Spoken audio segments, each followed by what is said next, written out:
მოდი დავიწყებ უფრო კონკრეტულად და გადავალ ზოგადზე.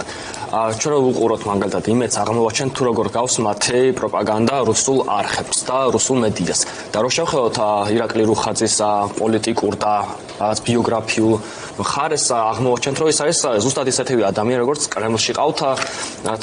თავისი პროპაგანდისტები ვიზუალურად მეტყველებით გემოვნებით ისინი არიან პროდასავლური ადამიანები შეიძლება უსმენდნენ რაღაც ამერიკულ ბენდებს ელოდებოდნენ ახალ ჰოლივუდის ფილმებს მაგრამ სინამდვილეში თავიანთი მედიების საშუალებით აკეთებენ პირიქით ანუ მოსახლეობას ელაპარაკებიან ყველაფერს აპირისპიროს ანტიდასავლურ განწყობებს აკეთებენ ხარს უჭერენ შავბნელ ძალებს და ევროპა უნდა სათავისოთ პირდაპირ გაგებით და დასავლური რაღაცა ხილი ასე ვთქვათ და თვითონ ასე ვთქვათ ბროტებაზე აკეთებენ კაპიტალისტური და შვილებისთვის უკეთეს ცხოვრება რაც შეეხება ადამიანის მუდმივი ასე რაღაცა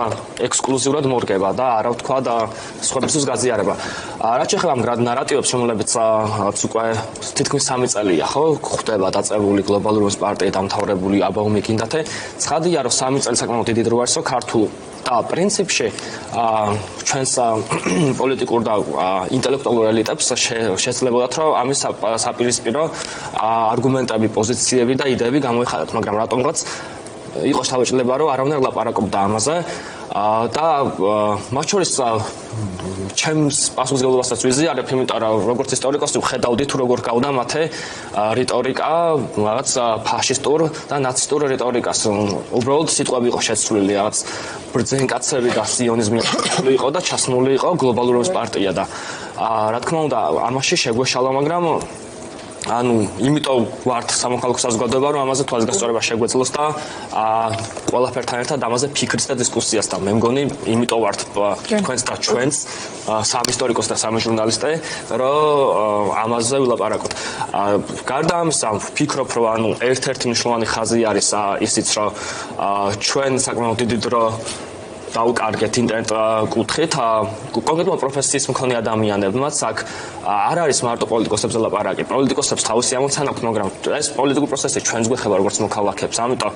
ბევრს შეეძლო და შეგვეძლო რომ ამაზე გველაპარაკოთ, თუმცა ახლაც არ არის გვიან ისევ და ისევ და ვფიქრობ რომ უფრო მეტი გმართებს სხვა დარგის წარმომადგენლებს, იგივე საერთაშორისო ურთიერთობების წარმომადგენლები უნდა ახსნან ბოლო-ბოლო ეს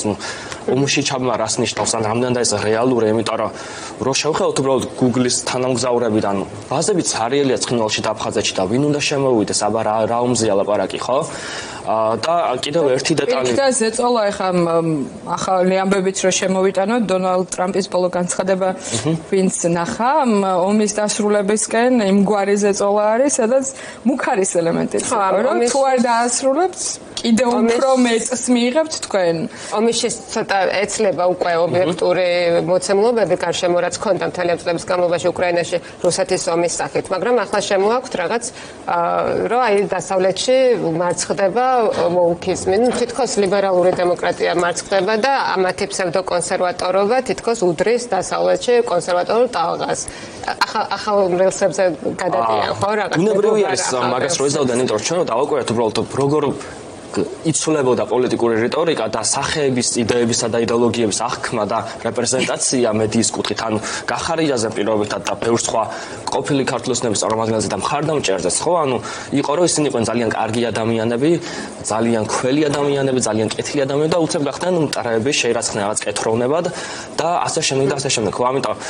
ბუნებრივად ისინი მოერგებიან ამ დღის წესრიგს, მაგრამ მეორე მხარეს ჯერ კიდევ საქართველოში არსებობს თავისუფალი მედია, თუნდაც ეს პლატფორმა სადაც ვართ და